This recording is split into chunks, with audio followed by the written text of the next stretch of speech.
بالله من الشيطان الرجيم بسم الله الرحمن الرحيم الذين يؤمنون بما أنزل إليك وما أنزل من قبلك وبالآخرة هم يوقنون صدق الله العلي العظيم. വിശുദ്ധ ഖുർആൻ അതിൽ നിന്ന് മാർഗദർശനം ഉൾക്കൊണ്ടുകൊണ്ട് രക്ഷപ്പെടുന്ന യഥാർത്ഥ മുത്തഖീങ്ങളുടെ സ്വഭാവമാണ് പറഞ്ഞുകൊണ്ടിരിക്കുന്നത്. അതിൽ സുപ്രധാനമായ 3 സ്വഭാവം ഈ ആയത്തിന്റെ ആദ്യ ഭാഗത്ത് പറയുകയുണ്ടായി. അവര് പഞ്ചേന്ദ്രിയങ്ങളെ കൊണ്ട് ഉൾക്കൊള്ളാൻ കഴിയാത്തതിൽ ദൃഢമായി വിശ്വസിക്കുന്നവരും, നിസ്കാരത്തിന്റെ കാര്യത്തിൽ കാര്യഗൗരവത്തോടെ കാർക്കശ്യം പുലർത്തി പരിരക്ഷിക്കുന്നവരും, അള്ളാഹു അവർക്ക് നൽകിയതിൽ നിന്ന് നിർബന്ധമായതും ഐച്ഛികമായതുമായ ദാനധർമ്മങ്ങൾ നൽകുന്നവരുമാണ് എന്നതിൻ്റെ വിശദാംശമാണ് കഴിഞ്ഞ 2-3 ദിവസങ്ങളിൽ നമ്മൾ പറഞ്ഞത്.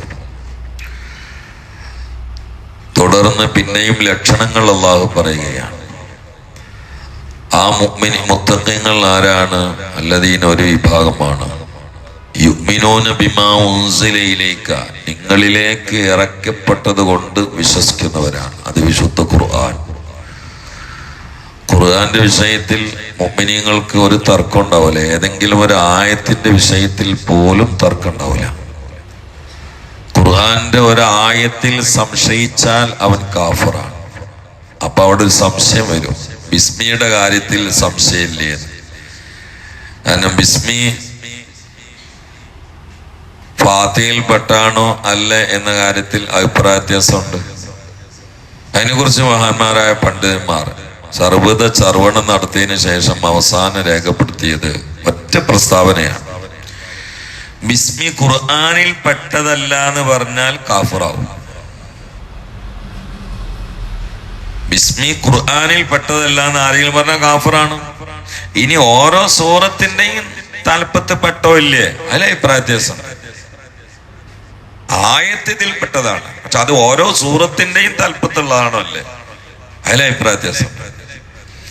അതിന് എല്ലാ തെളിവുകളും അക്കലിയായി നിരത്തി ഫാത്തിഹയിൽ പെട്ടതാണ് എന്ന് തെളിയിച്ച മഹാനാണ് മുഹമ്മദ് ഇദ്രീസ് ശാഫിഈ റളിയല്ലാഹു അൻഹു. എല്ലാവർക്കും മനസ്സിലാകുന്നൊരു തെളിവ് അവർ പറഞ്ഞു. മഹാന്മാരായ സഹാബാക്കളുടെ കാലം മുതൽ ഖുർആനിൽ ഇല്ലാത്തതൊന്നും മുസ്ഹാഫിൽ പെടുത്താതെ ഖുർആനിലുള്ളത് മുഴുവനും മുസ്ഹാഫിന്റെ ഉള്ളിൽ അവർ പെടുത്തിയിട്ടുണ്ട്.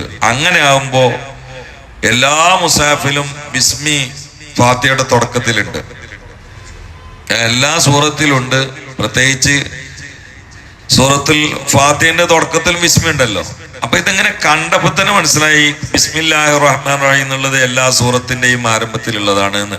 അതുകൊണ്ട് മനസ്സിലായില്ലേ എന്ന് ഇമാമുൽ ഷാഫിഈ റളിയല്ലാഹു അൻഹു ചോദിച്ചിട്ടുണ്ട്. അത് അതിബുദ്ധിപരമായ പ്രാമാണികമായ ഒരു ചോദ്യമാണ്. അത് എന്നും വലിയ മുനയുള്ളൊരു ചോദ്യമായി ബിസ്മി ഫാത്തിഹയിൽ പെട്ടതല്ല എന്ന് പറയുന്ന ആളുകളുടെ മുമ്പിൽ തറച്ചു നിൽക്കുന്നതുമാണ്. അപ്പൊ ഇത് വരാൻ കാരണം ഇവിടെ ഒരു സംശയം വരും. ഏതെങ്കിലും ഒരു ആയത്ത് നിശ്ചയിച്ച ഇസ്ലാം എന്ന് പുറത്തു എന്ന് പറയുമ്പോൾ ഫാത്തിഹയിൽ പെട്ടല്ല, മറ്റു സൂറത്തുകളിൽ പെട്ടല്ല ബിസ്മി എന്ന് പറയുന്ന ആൾക്കാരില്ലേന്ന് വെച്ചാൽ അത് ശരിയാണ്. അതുകൊണ്ട് ഇസ്ലാം എന്ന് ഓർത്തു പോകില്ല, അത് ബിസ്മിന്ന് ഒഴിവാണ്. ഏത് രീതിയിൽ ഓരോ സൂറത്തിന്റെയും താല്പര്യത്തിൽ പെട്ടിട്ടുണ്ടോ ഇല്ലേ എന്നുള്ള വിഷയത്തിൽ ചെറിയ തർക്കമുണ്ട്. എന്നാൽ ബിസ്മി അത് ഖുർആനിൽ പെട്ടതാണ് താനും, കാരണം ബിസ്മി ഖുർആനിലുണ്ട്. അപ്പൊ ബിമാ ഉൻസില ഇലൈക, നിങ്ങളിലേക്ക് ഇറക്കപ്പെട്ട എല്ലാ ഒന്നുകൊണ്ടും അവർ കൃത്യമായി വിശ്വസിക്കുന്നവരാണ്. വമാ ഉൻസില മിൻ ഖബലിക, നിങ്ങളുടെ മുൻഗാമികൾക്ക് ഇറക്കപ്പെട്ട ഒന്നുകൊണ്ടും വിശ്വസിക്കുന്നവരാണ്. അത് ചരിത്രപരമായ ഒരു സൂചനയാണ് ആദ്യം അതിൽ പറയാനുള്ളത്. കാരണം ഒരുപാട് സഹാബാക്കൾ മുൻകാല വേദഗ്രന്ഥങ്ങളിൽ പണ്ഡിതന്മാരുമാണ്, അത് വിശ്വസിക്കുന്ന ആളുകളുമാണ്. അബ്ദുല്ലാഹി ഇബ്നു സലാമിനെ പോലെ റളിയല്ലാഹു അൻഹു, അവരൊക്കെ തൗറാത്ത് ഇഞ്ചീലൊക്കെ വല്ലാതെ ഗ്രാഹ്യമുള്ള ആളുകളാണ്.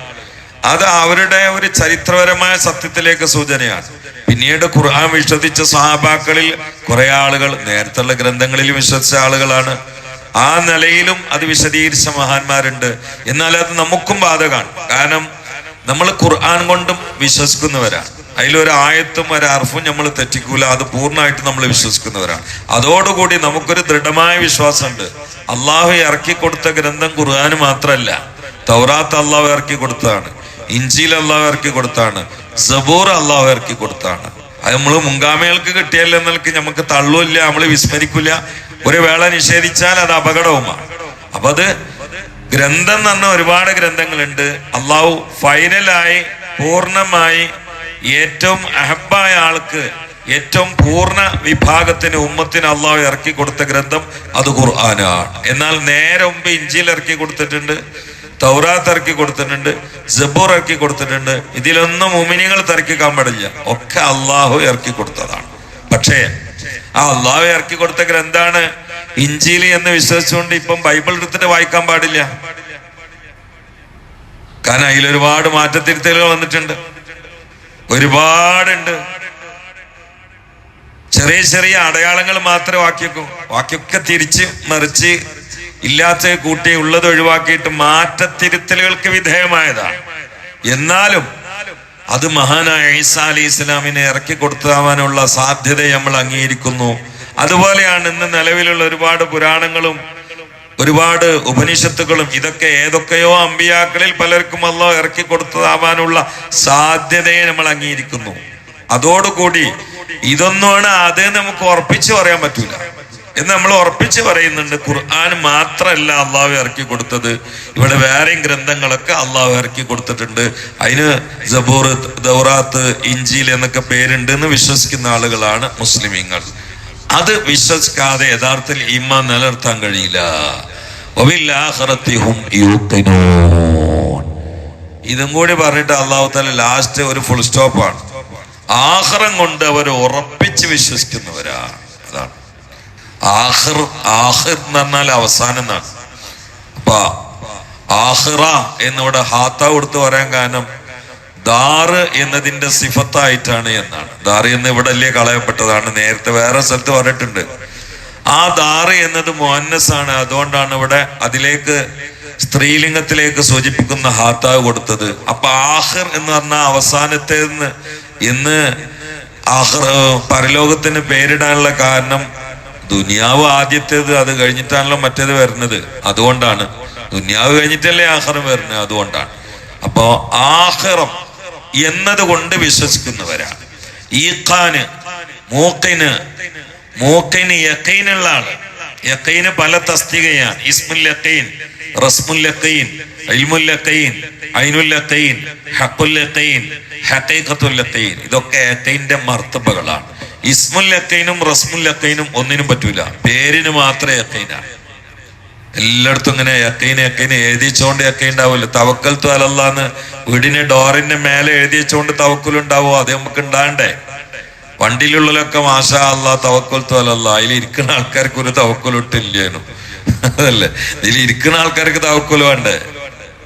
നാളുണ്ട് പൂക്കിപ്പറമ്പില് കള്ളിഷാപ്പിന്റെ സൈഡിലൊരു വണ്ടി, കാറ്, അതിന്റെ ബാക്കിലുണ്ട് സ്ലിപ്പ്, മാഷാ അല്ലാന്ന് എഴുതിച്ചാണ്. അതിന്റെ ഉള്ളിൽ കൊണ്ട് ഒരാള് കള്ളുമുപ്പിയിട്ട് കയറിയായിരുന്നു. ഓനക്കെന്താ മാഷാ അല്ലാ. അതിങ്ങനെ ഒട്ടിച്ചു വിടാനുള്ള പരിപാടിയാണ്. ഇസ്മുൽ യഖീൻ, റസ്മുൽ യഖീൻ. നമ്മളൊക്കെ നമ്മൾ പരിശോധിക്കണം. വെറും മുദ്രാവാക്യത്തിൽ ഒതുക്കുന്നുണ്ടോ എന്ന് സംശയിക്കണ കാലാണിത്. മുദ്രാവാക്യത്തിൽ ഒതുങ്ങുമല്ലോ, അയാളിങ്ങനെ പറയാ, ഒച്ചുണ്ടാക്കി പറയാ, അതല്ലല്ലോ വേണ്ടത്. ഉള്ളിന്റെ ഉള്ളിൽ ഈ സാധനം വേണ്ടേ? പണ്ട് അമേരിക്കയിലെ ഒരാള് അതിശക്തമായി ഒഴുകുന്ന നയാഗ്ര വെള്ളച്ചാട്ടത്തിന്റെ മുകളിൽ നൈസാവര് കയറ് കെട്ടിയിട്ട് അതിന്റെ ഇപ്പുറത്തുനിന്ന് അപ്പുറത്തേക്ക് നടന്നു. വീണാൽ മരണം ഉറപ്പാണ്. ആ നിലയിൽ കുത്തി ഒഴുകുന്ന വെള്ളമാണ്. അങ്ങോട്ട് നടന്നപ്പോ ആയിരക്കണക്കിന് ആളുകളാണ് കാണാൻ. ഐതിഹാസികമായി നടത്തം കണ്ടിട്ട് എല്ലാവരും ഞെട്ടിത്തെറിച്ചു. അപ്പൊ അയാള് ആ അറ്റത്തെത്തിയിട്ട് കാണികളോട് ചോദിച്ചു, ഞാൻ തിരിച്ച് അങ്ങോട്ട് നടക്കുന്ന എന്നെ കുറിച്ച് നിങ്ങൾക്ക് യഖീൻ ഉണ്ടോന്ന് ചോദിച്ചു, ഉറപ്പുണ്ടോന്ന് ചോദിച്ചു. എല്ലാരും പറഞ്ഞു ഉറപ്പുണ്ട്. കാരണം ഉറപ്പുള്ള ആളുകളൊന്ന് കൈയടിച്ചെന്ന് പറഞ്ഞു. എല്ലാരും കൈയടിച്ച്. ഒന്ന് വിസിലടിച്ച്, എല്ലാരും വിസിലടിച്ച്. ഉറപ്പായോ? അപ്പൊ അയാൾ ആ ഉറപ്പ് യഥാർത്ഥ ഉറപ്പാണോ എന്ന് പരിശോധിക്കാൻ വേറൊരു കാര്യം കൂടി ചോദിച്ചു. എന്നാൽ തിരിച്ച് ഞാൻ നടക്കുന്ന സമയത്ത് എന്റെ തോളിൽ കയറി ഇരിക്കാൻ ധൈര്യമുള്ള ആളുകളൊന്ന് മുമ്പോട്ട് വന്നേന്ന് വെച്ചപ്പോ ഒരൊറ്റാളും വരുന്നില്ല. കാരണം എല്ലാവർക്കും അറിയാം ചിലപ്പോൾ വീഴാൻ സാധ്യതയുണ്ട് എന്ന്. പിന്നെ ഈ കൈയടിക്കണ എന്തിനാ വെച്ചാൽ തിരിച്ചിങ്ങോട്ട് വരുന്നേ കാണാനാ. ഇങ്ങനെയാണ് ഇപ്പൊ നമ്മളെ ഉറപ്പ്. എല്ലാം ഉറപ്പാ, രംഗെത്തിയ ആർക്കും ഒരു ഉറപ്പില്ല. അതാണ് ചില ആളുകളൊക്കെ തസൗഫിന്റെ ക്ലാസ് കണ്ട് കേട്ടാല് യഖീനും തവക്കുലും സബറും, പക്ഷെ രംഗത്തിയായിട്ട് ഒന്നും ഉണ്ടാവില്ല. 2-3 മോതിരൊക്കെ ഇട്ടുണ്ടാവും. ഭയങ്കര തവക്കുലും സബറും യഖീനൊക്കെ കൊണ്ട് പറഞ്ഞിട്ട് നമ്മളായിരിക്കും ബൈത്തുൽ മാമൂർന്ന് കൊഞ്ഞു വന്നാണ്. പക്ഷെ യഖീനെയും സബറിനെയും തവക്കുലിനൊക്കെ സമയത്ത് ആകെ അങ്ങോട്ട് പുടുത്തമുട്ടുണ്ടാവും. കാരണം ഇതൊന്നും ഹാലില്ല, തൊള്ളയിലേ ഉള്ളൂ. യഖീനെ വളരെ ശ്രദ്ധിച്ചിട്ടില്ലെങ്കിൽ വസ്വാസ് വരും. ഇസ്മുൽ യഖീന് തട്ടിപ്പോകും. റസ്മുൽ യഖീന് പേരിനെ ഉണ്ടാവുള്ളൂ. ഇൽമുൽ യഖീനാണ് പിന്നെ ഒരു അംഗീകാരമുള്ള യഖീന്. ആ ഇൽമുൽ യഖീനെ എങ്ങനെയാ നിങ്ങള് തെളിവ് സഹിതം കാര്യങ്ങൾ ഉറപ്പിക്കുക, അതാണ് ഇൽമുൽ യഖീൻ. പക്ഷെ അതും ശക്തമായ വെള്ളൊഴുക്കിൽ ഒലിച്ചു പോകാൻ സാധ്യതയുണ്ട്. അതിന് മഹാന്മാരായ മുഫസ്സിരീങ്ങൾ ഉദാഹരണം അത് റാസി റളിയല്ലാഹു രേഖപ്പെടുത്തിയിട്ടുണ്ട്. 3 രീതിയിലാണ് ഇൽമുൽ യഖീന്, ഐനുൽ യഖീന്, ഹഖുൽ യഖീന്. മഹാനായ ഇമാം റാസി റളിയല്ലാഹു പറയാണ് അതിന് ഉദാഹരണമായിട്ട്, ഒരു സ്ഥലത്ത് നിന്ന് ഇപ്പൊ ഒരു പുക ഇങ്ങനെ കാണുകയാണ്. ആ പുക ഇങ്ങനെ ഞാൻ കാണുമ്പോൾ എനിക്ക് ഉറപ്പായി അവിടെ തീയുണ്ട്. അതൊരു ഉറപ്പാണ് അല്ലേ? ഉറപ്പല്ലേ? തീയുണ്ട്, ഉറപ്പായി. പക്ഷെ അത് നീങ്ങിപ്പോവും. ഒരു സമർത്ഥനായ ഒരാൾ വന്നിട്ട് എൻ്റെ അടുത്ത് പറയണേ, അത് ഇന്നലെ മിഞ്ഞാന്നൊക്കെ അവിടെ പുക ഉണ്ടെന്ന്, ഞാൻ പോയി നോക്കുമ്പോ തീയൊന്നുമില്ല, നമുക്ക് അങ്ങനെ എന്തോ ഒരു പുക ഇങ്ങനെ പോകണമെന്ന് പറഞ്ഞ സംഗതി കഴിഞ്ഞു. എന്തോ ഉറപ്പ് കഴിഞ്ഞ്, ഇപ്പൊ തീയുണ്ടെന്നുള്ള ഉറപ്പ് കഴിഞ്ഞ്. അതാണ് ഇൽമുൽ യഖീൻ. ഇൽമുൽ യഖീൻ ഉണ്ടെങ്കിലും എതിരായിട്ട് വസ്വാസ് വന്നാൽ നീങ്ങിപ്പോകാം. അതിന്റെ മേലുള്ള യഖീനാണ് ഐനുൽ യഖീൻ. എങ്ങനെ? പുക കണ്ട ഞാൻ ഒന്നും കൂടിയാണ് നടന്നു നോക്കി, അപ്പൊ തീയും കണ്ട്, അപ്പൊ എനിക്ക് ഉറപ്പായി ഞാൻ നീങ്ങാൻ വളരെ പാടാണ്. പക്ഷെ എതിരാളി അതിസമർത്ഥനാണെങ്കിൽ നീങ്ങും. അയാൾ വന്നിട്ട് പറയാണ്, 3 ദിവസമായിട്ട് അവിടുന്ന് ഇങ്ങനെ ഞാനും തീയാണലുണ്ട്. എന്റെ വല്യപ്പയും പറഞ്ഞിരുന്നു, പോയി നോക്കുമ്പോ തീയൊട്ടില്ലേന്നു. നമുക്ക് ഇങ്ങനെ കാണാൻ എന്തോ ഒരു കുഴപ്പ സ്ഥലത്തിനുണ്ട്, ഇങ്ങനെ തീയുള്ള പോലെ ദൂരത്തുനിന്ന് കാണുകയാണ്. സത്യത്തിൽ തീയൊന്നും ഇല്ല എന്ന് പറഞ്ഞാൽ അതും കഴിഞ്ഞു. ഇനി ആകെ ഒരു യഖീനേ ബാക്കിയുള്ളൂ, ഹഖുൽ യഖീൻ. അത് നീങ്ങൂല. അതെങ്ങനെയാന്ന് വെച്ചാല്, പുക കണ്ട് തീയും കണ്ട് സംഗതി ഉറപ്പായി. പക്ഷെ ഒന്ന് അടുത്തേക്ക് പോയി നോക്കി, ഇവൻ ആ തീയിന്റെ ഉള്ളിൽ ഒന്ന് കൈയ്യണ്ട് കരിഞ്ഞു. ഇനി ഇവന് പറയാണ് അവിടെ തീയുണ്ട് എന്ന് പറഞ്ഞാൽ വേറെ ആള് പറയാണ് അത് എനിക്ക് തോന്നുകയാണ് എന്ന് പറഞ്ഞാല് ഇവന് വെറുതെക്കോ? ഈ കൈ കരിഞ്ഞവനോട് എനിക്ക് തോന്നുകയെന്ന് പറഞ്ഞാല് ഇതാണ് ഹഖുൽ യഖീൻ. ഇതാണ് ഹഖുൽ യഖീൻ. അത് നീങ്ങി പോവില്ല. ഈ യഖീന് വളർന്ന് ഉയർന്ന് ഇങ്ങോട്ടാണ് എത്തേണ്ടത്. അപ്പോഴാണ് വബിൽ ആഖിറത്തി ഹും യൂഖിനൂൻ എന്ന മർത്തബയിലെത്തുക. അല്ലാത്തതൊക്കെ ഇളകിപ്പോകും, നീങ്ങിപ്പോകും. അള്ളാഹു കാത്തുരക്ഷിക്കട്ടെ. പിന്നെ നീങ്ങിപ്പോയുള്ള പരിപാടിയാണ് തീവ്രമായിട്ട് ലാസ്റ്റ് ശ്വാസ സമയത്ത് ഇവിടെ നടത്തുന്ന മറ്റാണ്. വസ്വാസ് ഉണ്ടാക്കിയിട്ട് എല്ലാ കുലുമാലും ഉണ്ടാക്കിയിട്ട് കൽബിന്ന് ഈമാൻ പറിക്കാനുള്ള സകല യന്ത്രമന്ത്ര തന്ത്രങ്ങളും ഇറക്കി തീവ്രമായി പറ്റും ലാസ്റ്റ് സമയത്ത്. അനോനാറ് ഇനി ചാൻസ് ഇല്ലാന്ന്. അപ്പോ വബിൽ ആഖിറത്തി ഹും യൂഖിനൂൻ, അല്ലെങ്കിൽ പതറിപ്പോകും. അല്ലാഹു കാത്തുരക്ഷിക്കട്ടെ. അപ്പോ നമ്മൾ തെളിവുകൾ അപ്പുറം, അതാണ് ഒരു വെള്ളിയാഴ്ച ഞാൻ ഇവിടെ പ്രസംഗിച്ചിരുന്നു, ഒരു വിശ്വാസി രണ്ടാലൊരു മേഖലയിൽ ഇരിക്കണം. ഒന്നുകിൽ യറ അല്ലെങ്കിൽ തറ. ഒന്നുകിൽ യറ അല്ലെങ്കിൽ തറ. ഏതാണത്? മൽ ഇഹ്സാനു യാ റസൂലല്ലാഹ് അൻ തഅബുദല്ലാഹ കഅന്നക തറാഹു. ആ തറ. ഫൈലൻ തകുൻ തറാഹു ഫഇന്നഹു യറാക. ഒന്നുകിൽ തറമ്മലിരിക്കണം അല്ലെങ്കിൽ ഇറമ്മലിരിക്കണം. ഈ രണ്ടാലൊരു തസ്തികയിൽ ഇരുന്നില്ലെങ്കിൽ യഖീന് പൊളിഞ്ഞു പോകും. അല്ലാഹു കാത്തുരക്ഷിക്കട്ടെ. സല്ലല്ലാഹു അലാ മുഹമ്മദ് സല്ലല്ലാഹു അലൈഹി വസല്ലം. സല്ലല്ലാഹു അലാ മുഹമ്മദ് സല്ലല്ലാഹു അലൈഹി വസല്ലം. അല്ലാഹുമ്മ സല്ലി അലാ മുഹമ്മദ് യാ റബ്ബി സല്ലി